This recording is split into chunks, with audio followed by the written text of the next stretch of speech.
Hello ma'am, मेरा नाम है। अस्सलाम वालेकुम प्यारो, अस्सलाम वालेकुम। मेरा नाम बुशरा है। आप बताएं आपका नाम क्या है? बताएं आपका नाम क्या है, प्यार कितना करते हैं ये और आप किस सिटी से देख रहे हैं हमें वो भी जरूर बताना, और हमारी वीडियोस को शेयर भी जरूर करना। जलंधर से देख रहे हैं कि दिल्ली से देख रहे हैं, कहाँ से देख रहे हैं?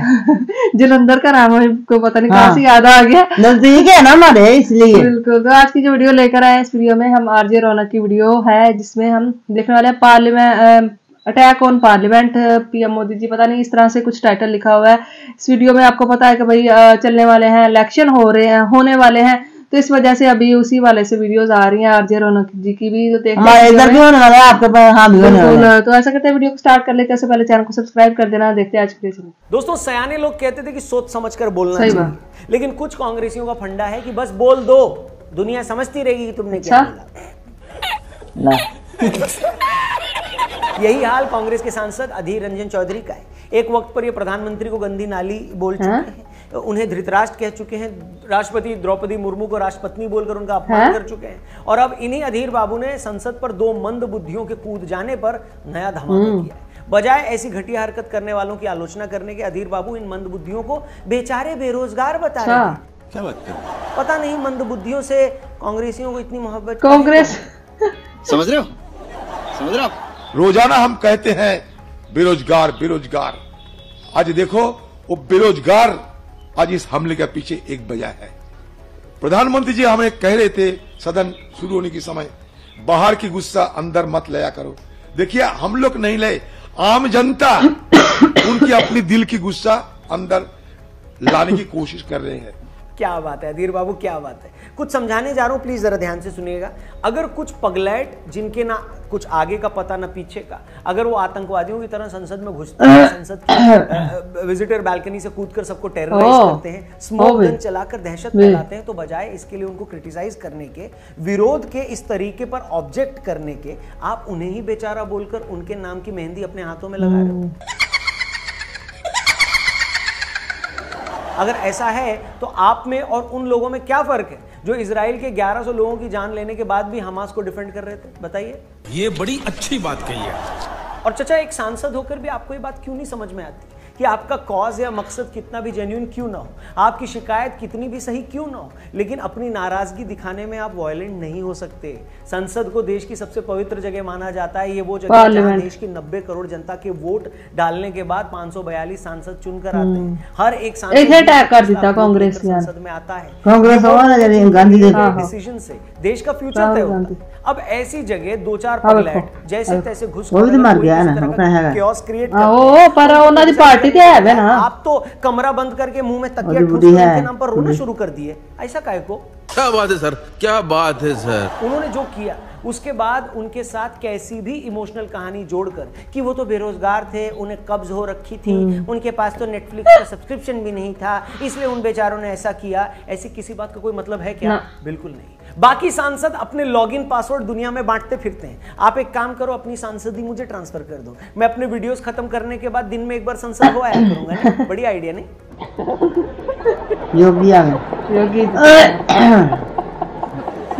और ऐसा नहीं कि इस घटना के बाद गुल खिलाने वाले अधीर बाबू अकेले हैं। इस बाग में एक से एक घाघ बैठे हुए हैं। खुद बीजेपी से भी इतने सवाल हैं कि इस वीडियो में आगे हम करेंगे। इससे पहले कि हम इन लोगों के और बयान सुनाएं और उसे सुनकर आप अपने बाल नोच लें, मैं चाहता हूं उससे पहले आप अपने बाल को थोड़े स्ट्रॉन्ग करने का ये फॉर्मूला सुन लें। मेरी तरह अगर आप भी अपने बाल को काले, घने और बढ़िया मुलायम बनाना चाहते हैं तो ध्यान से सुनिएगा। तो दोस्तों, मेडिकली हेयर लॉस के 7 स्टेज होते हैं। अगर आप स्टेज 1 to 4 के बीच में है तो ट्रीटमेंट की मदद से आप अपने बालों को बचा सकते हैं। तो स्टेज 5 तक जाना ही क्यों?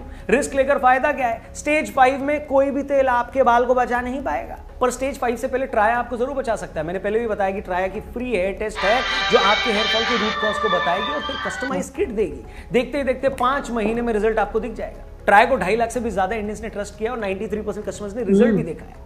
तो अगर आप भी स्टेज 1 to 4 में हो तो अपने बाल को बचाओ इन 3 सिंपल स्टेप्स में। पहला, traya.health पर जाकर अपना फ्री हेयर टेस्ट लो। दूसरा, अपने 1 मंथ कस्टमाइज किट आपको खरीदना है। तीसरा, अपनी हेयर ग्रोथ जर्नी को शुरू करना है और मेरा कूपन कोड यूज करोगे तो आपको 20% ऑफ भी मिल जाएगा। तो जल्दी से जाओ भैया, डिस्क्रिप्शन में लिंक है, उस पर क्लिक करके टेस्ट लो और स्टेज 5 तक पहुंचने का वेट मत करो, ट्राई करो ट्राया। आगे बढ़ते हैं।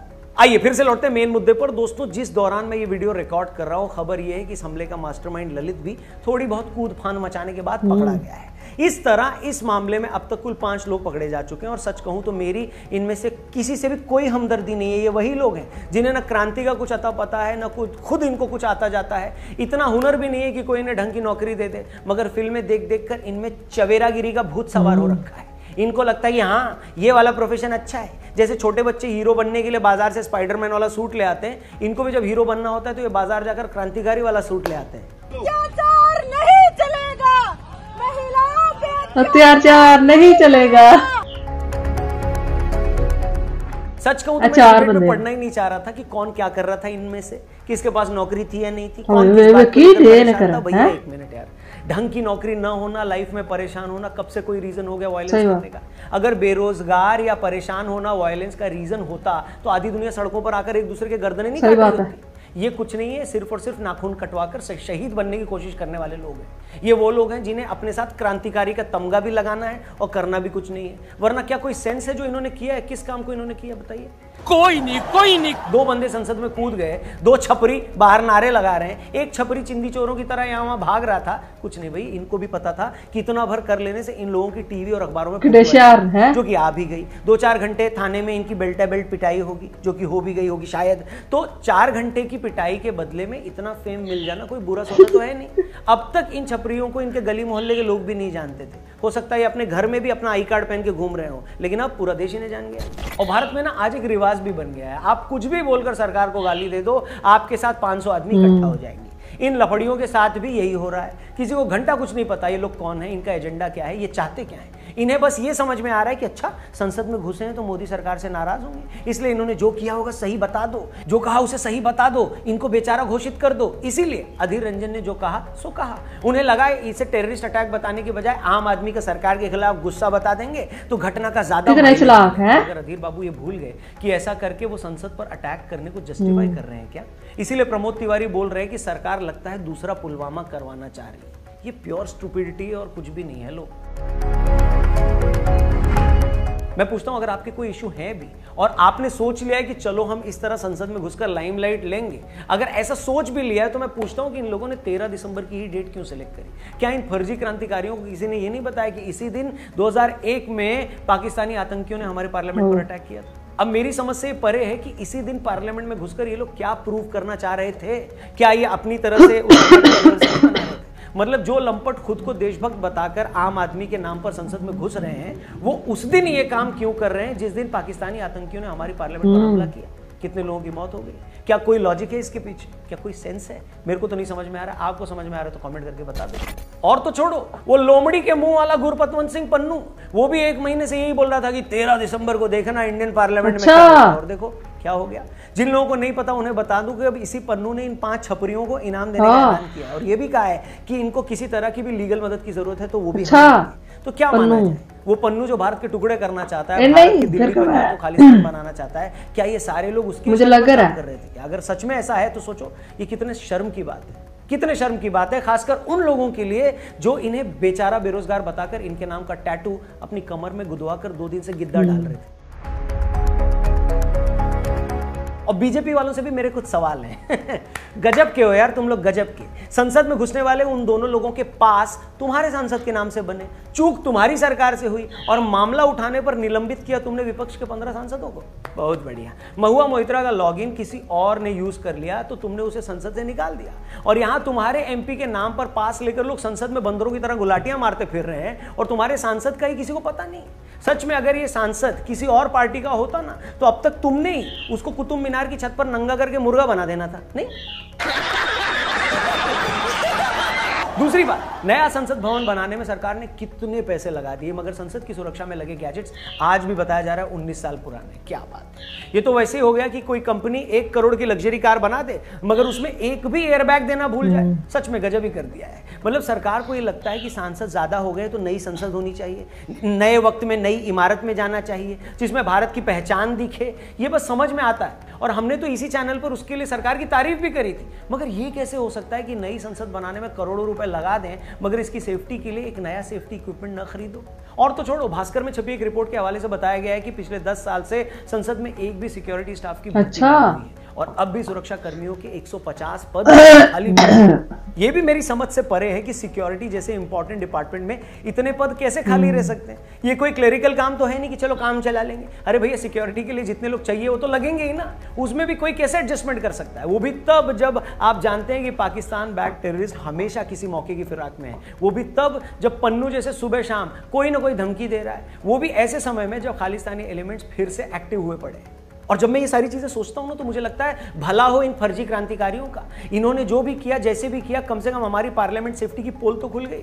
मगर इनकी जगह अगर कोई हार्डकोर टेररिस्ट होता फिर तो कुछ भी हो सकता था। फिर तो जो होता उसके बारे में हम इमेजिन भी नहीं कर सकते। मोदी गवर्नमेंट को ये नहीं भूलना चाहिए कि पिछले 9 सालों में उनकी जो पॉपुलैरिटी बनी हुई है, उनमें से एक रीजन ये भी है कि इस सरकार के टाइम कोई बड़ा आतंकी हमला नहीं हुआ है। बीजेपी सरकार भी इस बात में प्राइड लेती है कि हम ईंट का जवाब पत्थर से देते हैं। ऐसे में इलेक्शन से सिर्फ 4-5 महीने पहले अगर कुछ हो जाता तो लेने के देने पड़ जाते। इसलिए जरा इस बात पर उनको ध्यान देना चाहिए, वरना पता चला जो काम राहुल बाबा और इंडी गठबंधन की 575 पार्टियां मिलकर नहीं कर पा रही, वो 2-4 पगलैट संसद में सुतली बम फोड़कर कर जाएंगे। नहीं, वैसे राहुल बाबा से याद आया कि जब पार्लियामेंट में छपरी कूदा और स्मोक गन से धुआं हो गया तो राहुल बाबा भी वहीं संसद में खड़े थे। अब कांग्रेस ये दावा कर रहे हैं कि जब संसद पर इतना बड़ा हमला हुआ तो राहुल बाबा एक चीते की तरह बिना डरे वहां डटे रहे। कुछ कांग्रेसियों ने तो 2-3 दिन से रोटी नहीं खाई है। वो बस राहुल बाबा की ये पिक्चर निहार रहे हैं, सोशल मीडिया पर शेयर करके उन्हें अल्फा मेल बता रहे हैं। ऐसा अल्फा मेल जिसका नाम सुनकर एनिमल वाला रणविजय भी अपनी पैंट गीली कर देते हैं। पापा सुनाई दे रहा है, बेरा नहीं हूं मैं। वही बीजेपी वाले अलग ही मौज ले रहे हैं। उनका कहना है कि राहुल बाबा हिम्मत से नहीं खड़े हैं, बल्कि संसद में जब हमला हुआ तो वो डर के मारे वहीं जम गए हैं। उनकी हवा टाइट हो गई है, उनके कानों से धुआं निकल गया और उन्हीं कानों से निकले धुएं की वजह से ही संसद का फायर अलार्म बज गया। मजा आया। खैर, अब हमें नहीं पता कि क्या हुआ, कैसे हुआ। ये तस्वीर देखिए और बताइए राहुल बाबा हमले के बाद डटे हुए हैं या डरे हुए हैं। इसके अलावा इस खबर पर आपकी जो भी राय है वो भी कमेंट बॉक्स में कमेंट करके जरूर बताइएगा। कांग्रेस जो पार्लियामेंट पर पॉलिटिक्स कर रही है उसे आप कैसे देखते हैं? बीजेपी जो बहानेबाजी कर रही है अपने अपने लेवल पर, उसको आप कैसे देखते हैं? कमेंट सेक्शन में कमेंट करके बताइएगा। इस पूरे में आप किसकी गलती देखते हैं उसका नाम जरूर लिखिएगा। बाकी जाने से जी तो गाइस ये थी आज की वीडियो। तो यार देखा ही आपने कि भाई पार्लियामेंट पे ना 4 मतलब जो यंगस्टर्स हैं इंडिया के नौजवान, वो जाके घुस गए और उन्होंने मतलब जाके ये कहा कि हम बेरोजगार हैं, शायद हमें मतलब नौकरी वगैरह नहीं मिल रही। तो उन्होंने बोला कि ये मतलब बेरोजगार तो बहुत ज्यादा लोग हैं, आपका हक बनता है रोड्स पे निकलना, आप रोड्स ब्लॉक करें, आप जैसे एक एहतजाज होता है जो अवाम करती है वो करें, बिल्कुल आपका हक है। लेकिन ये मतलब एक पार्लियामेंट जहां पे इतने ज्यादा मतलब पार्टी के मेंबर्स बैठे होते हैं, उन्होंने न्यू पार्लियामेंट हाउस आपको पता बनाया हुआ है, तो वहां पे जाके आपने इतना हंगामा क्रिएट किया। और वो जो पन्नू है, मुझे तो ये पन्नू की ही साजिश लग रही है, क्योंकि उसने जैसे इन्होंने वीडियो में बताया कि उसने पहले भी धमकी दी थी कि देखना 13 दिसंबर के दिन क्या होगा, 13 दिसंबर के दिन क्या होगा, तो पार्लियामेंट में क्या होगा। तो अभी ये जो 4 नौजवान उन्होंने भेजे और उन्होंने इस बात का भी बताया है कि 150 सीटें जो है ना हमें मतलब सिक्योरिटी वाले, क्योंकि आपको पता है पार्लियामेंट जो हो सकता है उसके लिए सिक्योरिटी की बहुत ही ज्यादा जरूरत होती है। कैसे 4 बंदे आके तो कहीं पे भी घुस सकते हैं, वो भी पार्लियामेंट हाउस, वो कोई छोटी मोटी जगह नहीं है। अंदर के होंगे कोई मिला हुआ होगा या फिर क्या है क्या नहीं है, रीजन इस चीज का मुझे नहीं पता। लेकिन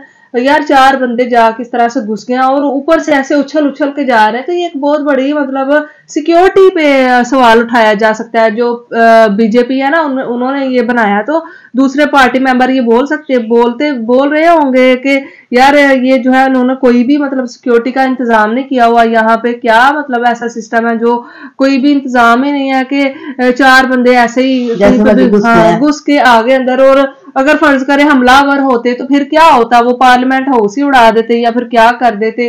पहले भी जैसे उन्होंने बताया कि 2001 में हमला हो चुका है, लेकिन अभी बीजेपी की हुकूमत को मतलब होने वाला है साल मुकम्मल और अगले साल इलेक्शंस है, तो अभी ये चीज सामने आ गई, तो लोग अभी इस चीज पे बहुत ज्यादा इशू क्रिएट करेंगे, कर भी रहे होंगे इंडिया में कि यार ये क्या मतलब एक सिस्टम उठाया गया है। लेकिन बात की जाए कांग्रेस पार्टी का, तो उनको तो मौका मिल गया बीजेपी पे सवाल उठाने का। और वो जो राहुल गांधी खड़े थे, मुझे लगता है जैसे ना उनको कोई शौक लगा था, जैसे एक बंदा मतलब खड़ा होता है, अचानक उसके सामने कुछ हो जाता है तो उसको नहीं समझ में आ रही होती अम्मी कि क्या हो रहा है, तो वो आप क्या करेंगी वहां पे, मतलब एक दम से बंदा खड़ा ही हो जाता है ना बस। वैसे राहुल गांधी लग रहे थे, लेकिन उनकी पार्टी मेंबर, जैसे यहाँ पे हमारे पाकिस्तान में लोग बोलते हैं ना इमरान खान बड़ा हमारा शेर है, ये है वो है, इसी तरह से राहुल गांधी को भी जो मतलब मानते हैं ना, तो वो भी राहुल गांधी को ही एक सपोर्टर्स उनके यही बोलेंगे कि वो एक शेर की तरह खड़े हुए थे। लेकिन